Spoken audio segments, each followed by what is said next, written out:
Eh bien, bonjour Samuel. Bonjour tout le monde, Voilà. je t'écoute. Donc, je voudrais te poser la question. Marcher par l'esprit, qu'est-ce que ça t'évoque? Alors marcher par l'esprit, déjà pour commencer, il y a une action, hein. On doit marcher. Et ça me fait penser tout de suite aux bébés quand ils arrivent à l'âge, quand ils sont en âge de marcher. Il paraît qu'un bébé tombe en moyenne 2000 fois avant de savoir marcher. Et je pense que la marche par l'esprit, ça s'apprend. Je pense qu'on doit même prier pour ça. Seigneur, apprends-moi à marcher par ton esprit. Marcher par l'esprit, ça s'apprend. Et on sait que souvent on va tomber et on doit se relever, tomber, se relever. Et à force, je suis sûr qu'on ira de progrès en progrès. Alors ça Amen. découle toujours, on n'arrête pas de le dire, on ne répétera jamais assez, si on n'a pas de communion avec Jésus-Christ, on ne pourra jamais marcher par l'Esprit. Nous devons méditer la parole de Dieu jour et nuit, nous devons prier, avoir vraiment des temps avec Jésus. Et c'est comme ça aussi qu'on va apprendre à marcher par l'Esprit. Mais il faut aussi qu'on apprenne de nos erreurs. Hein, souvent, on va écouter, hélas, la chair plutôt que l'esprit. Il faut qu'on apprenne vraiment à discerner la volonté du Saint-Esprit. Vraiment, c'est écrit dans la parole, discerner la volonté de Dieu et ce qui est agréable à Dieu. Et j'aime bien aussi ce passage qui dit que la communion du Saint-Esprit vous soit donnée. On doit rechercher aussi cette communion avec le Saint-Esprit. Je pense que le Saint-Esprit, on l'a un peu négligé. On l'a un petit peu oublié, mis de côté. On oublie que l'Esprit du Dieu vivant vit en nous. On est le temple du Saint-Esprit, le Saint-Esprit vit en nous. Donc pour apprendre à marcher avec lui, on n'a pas besoin d'aller chercher trop loin. Il est là, il est en nous.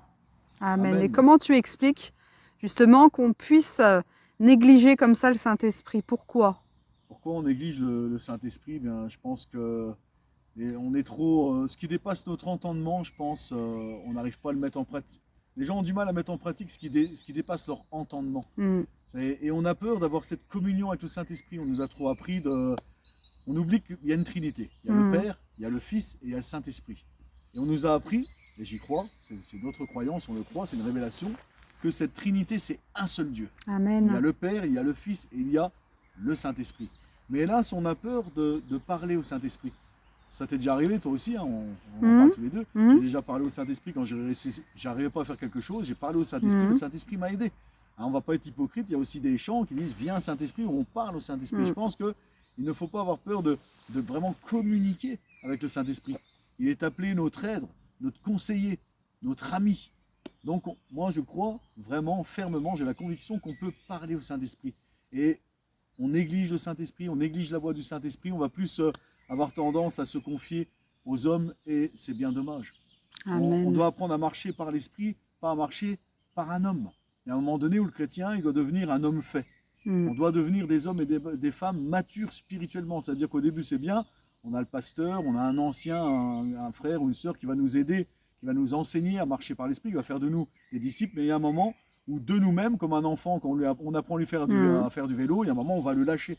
Amen. Il y a un moment où tous on est appelés à être lâchés et à apprendre par nous-mêmes à marcher par l'Esprit. Amen. Après, la Bible est claire. Les œuvres de la chair sont démasquées, on voit dans Galates 5, et les œuvres de l'Esprit aussi sont manifestes.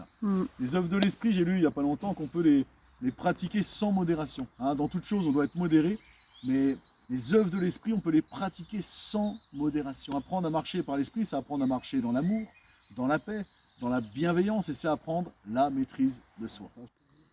Donc Samuel, en conclusion, Oui. qu'est-ce que tu voudrais nous dire sur cette marche par l'Esprit? Pour conclure, je voudrais finir par qu'est-ce que c'est marcher par l'Esprit? Marcher par l'Esprit, c'est chercher à être en harmonie, en parfaite harmonie avec ce qui est agréable au Saint-Esprit.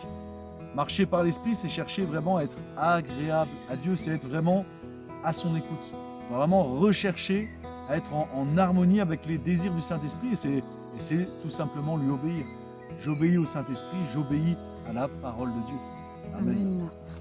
Soyez bénis, frères et sœurs.